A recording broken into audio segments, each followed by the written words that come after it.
Hi friends, நம்ம விஜய் மல்லி ஸ்டோரியில் வந்து ரேணுகாவா மாதிரியே வந்து மாற்றிருக்காங்க மல்லி அப்படின்னே சொல்லலாம். ஏன்னா வந்து ரேணுகா எப்படி ரேணுகாவை மாற்றிட்டாங்க அப்படின்னு கேட்டிங்கன்னா, அவங்க பைத்தியம் பிடிச்ச நிலமையில இருந்தாங்க.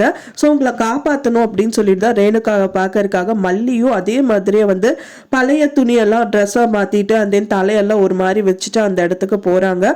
போனது மட்டும் இல்லாமல் வந்து பார்த்திங்கன்னா முதல்ல விஜய் கிட்ட சொல்லியிருப்பாங்க, ஃபர்ஸ்ட் அட்டம்லேயே அந்த ரேணுகாவை நம்ம காப்பாற்றி ஆகணும், அப்படி இல்லாட்டா அவன் வந்து கொல்றதுக்கு ரேணுகாவை கொல்றதுக்கு கூட நிறைய பாசிபிலிட்டி இருக்குன்னு சொல்லியிருப்பாங்க.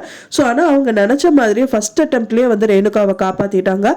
காப்பாற்றினது எப்படி காப்பாற்றினாங்கன்னா, நான் வந்து ஓடுறாக்கா நீங்கள் பிடிங்க அப்படிங்கிற மாதிரி சொல்கிறாங்க. சரி நீ ஓடு அப்படிங்கிற மாதிரி ஒரு பொம்மை துப்பாக்கி வச்சுட்டு அவங்க வந்து பின்னாடி துரத்துற மாதிரி காமிக்கிறாங்க. அண்ட் நான் ஷூட் பண்ணிடுவேன் அப்படின்னு சொல்லிட்டு சொல்கிறாங்க.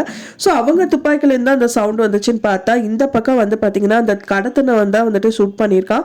ஷூட் பண்ணது மட்டும் இல்லாமல் வந்து பார்த்தீங்கன்னா அங்கே வந்துட்டு மல்லியை பிடிச்சி வச்சுட்டு அந்த நான் உன்னை கொண்டுருவேன் அப்படிங்கிற மாதிரி மிரட்டவும் செய்கிறான். அதே டைம் வந்து பார்த்தீங்கன்னா கரெக்டாக விஜய் வந்து என்ட்ரி கொடுக்குறாரு.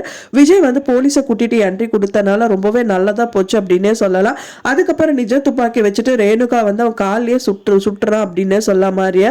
ஸோ காலில் சுட்டதுக்கு அப்புறம் ரத்த காயத்தோட மாதிரி வந்து நின்றுட்டு இருக்கான். ஸோ அதுக்கப்புறம் வந்துட்டு மல்லி வந்துட்டு ரேணுகாவை காப்பாத்திடுறாங்க. காப்பாத்துறது மட்டும் இல்லாம ரேணுகாவுக்கு வந்து ட்ரெஸ் எல்லாம் பண்ணி விடுறாங்க.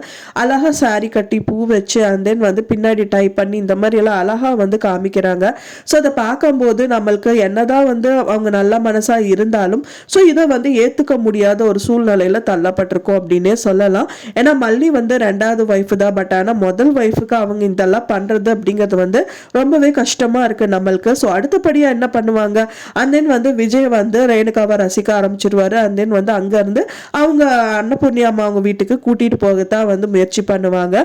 ஸோ அங்க போனதுக்கு அப்புறம் என்ன நடக்கலாம் அப்படின்னு சொல்லிட்டு நம்ம யோசிச்சு நான் நெக்ஸ்ட் வீடியோல உங்களுக்கு ஷேர் பண்றேன். ஃப்ரெண்ட்ஸ், இந்த வீடியோ உங்களுக்கு பிடிச்சிருந்தா மறக்காம லைக் பண்ணுங்க, ஷேர் பண்ணுங்க, கமெண்ட் பண்ணுங்க, சப்ஸ்கிரைப் பண்ணுங்க. மேலும் இன்னொரு மல்லி சீரியல் அப்டேட்டோட நெக்ஸ்ட் மீட் பண்றேன். தேங்க்ஸ் ஃபார் வாட்சிங் மை டியர் ஃப்ரெண்ட்ஸ். நெக்ஸ்ட் வீடியோல பார்க்கலாம்.